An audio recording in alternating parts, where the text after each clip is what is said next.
धोखेबाज पत्नी की कहानी पार्ट 2। राजा को व्यापारी की चिंता होने लगी। थोड़ी देर बाद राजा के वह सिपाही जो व्यापारी की सुरक्षा के लिए वहां खड़े थे, राजा के पास आए और उन्होंने राजा को व्यापारी की मौत की खबर सुनाई। राजा ने कहा, तुम्हारे होते हुए व्यापारी कैसे मर सकता है? सिपाही ने कहा कि उसकी पत्नी ने दिन में ही जहर दे दिया था और रात को पति के मरने के बाद उसने घर की मशाल बुझाई, इसलिए हम कुछ भी नहीं कर पाए। राजा को इस घटना से न सिर्फ व्यापारी की पत्नी से बल्कि औरत जात से ही नफरत हो गई। व्यापारी की पत्नी के बेवफाई के विचार उसे पूरी रात आते रहे। राजा उस रात एक भी मिनट सो नहीं पाया। राजा को इस बात का काफ़ी पश्चाताप हुआ कि उसकी वजह से व्यापारी को अपनी जान गंवानी पड़ी। सवेरे राजा ने अपने एक मंत्री को बुलाया और उसे आदेश दिया कि मैं शिकार करने जा रहा हूँ। जब तक मैं लौटूंगा, इस प्रदेश की सभी महिलाओं को गला काटकर मार देना। राजा का ऐसा आदेश सुनकर मंत्री ने राजा को काफी समझाने की कोशिश की, लेकिन राजा उसकी एक भी बात सुनने के लिए तैयार नहीं था। और राजा ने उसे धमकी दी कि अगर तुमने यह काम पूरा नहीं किया तो सबसे पहले मैं तुम्हें ही मौत की सजा दे दूंगा। राजा के शिकार पर जाने के बाद मंत्री काफी चिंता में डूब गया। जब मंत्री को कुछ भी समझ नहीं आ रहा था, तो मंत्री सीधे अपने पिता के घर गया, जो पहले राजा के पिता के यहाँ मंत्री रह चुका था और काफ़ी समझदार था। मंत्री ने अपने पिता को सारी बात बताई। बेटे की बात सुनने के बाद उसके पिता ने उसे कहा कि सबसे पहले तुम कहीं पर छुप जाओ, क्योंकि राजा जब लौटेंगे और देखेंगे कि तुमने उनका हुक्म नहीं माना तो वह तुम्हें सजा देगा। मैं देखता हूँ किसी तरह राजा को समझाता हूँ। रात को जब राजा लौटा और उसने देखा कि उसके प्रदेश की सभी महिलाएं पहले की तरह ही अपना काम कर रही थी, घूम रही हैं, तो उसे मंत्री पर बहुत गुस्सा आया।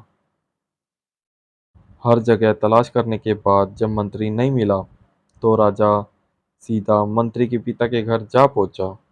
राजा ने मंत्री के पिता से मंत्री के बारे में पूछा। मंत्री के पिता ने राजा को शांत करने के लिए पानी दिया, बैठने के लिए कहा और बाद में राजा से पूछा कि आप क्यों सभी महिलाओं को मारना चाहते हैं।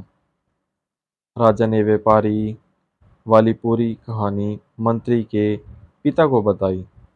मंत्री के पिता ने राजा से कहा कि आपने जो फैसला किया है, मैं उसे सही या गलत नहीं बता रहा हूँ, लेकिन मैं जो एक छोटी सी कहानी जो मैं जब मंत्री था तब मेरे साथ घटित हुई है, वह मैं आपको सुनाता हूँ। उसे सुनने के बाद आप जो फैसला करेंगे वह हम सब मान लेंगे। मंत्री के पिता ने कहा, एक दिन मैं जंगल से गुजर रहा था। अचानक एक नकाबपोश घोड़े सवार होकर आया और मुझे बंदी बनाकर घसीटते हुए कब्रिस्तान ले गया।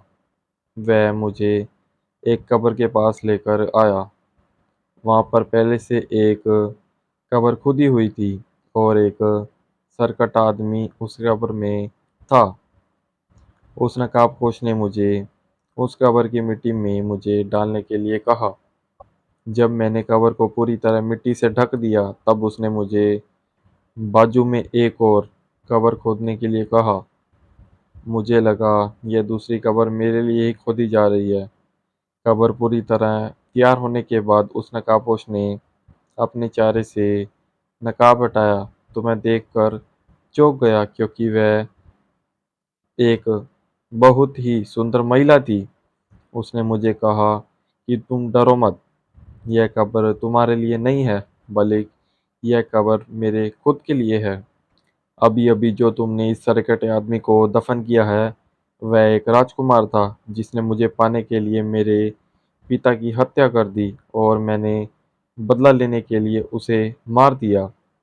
मैं अपने पिता से बहुत ज़्यादा प्यार करती हूँ, इसलिए मैं इस जन्म में जिंदा नहीं रहना चाहती और उनके कब्र के बाजू में मरकर दफन होना चाहती हूँ, ताकि अगले जन्म में फिर से उनसे मिल सकूं।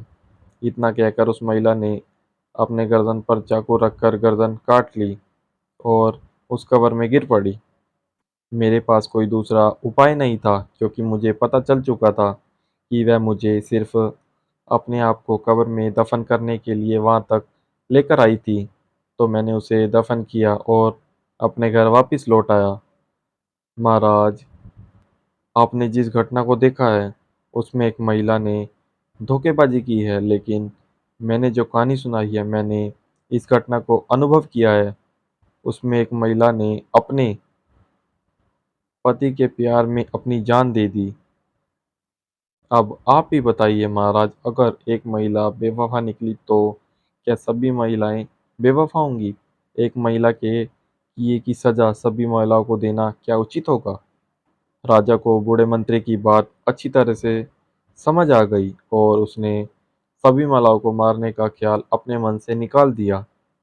दोस्तों, यह कहानी हमें समझाती है कि दुनिया में भिन्न भिन्न तरह के लोग हैं, भिन्न भिन्न तरह के उनके विचार हैं, और उतने ही अलग अलग तरह के सबके व्यवहार हैं। हम एक आदमी का व्यवहार देखकर बाकी सब के लिए कोई फैसला नहीं कर सकते।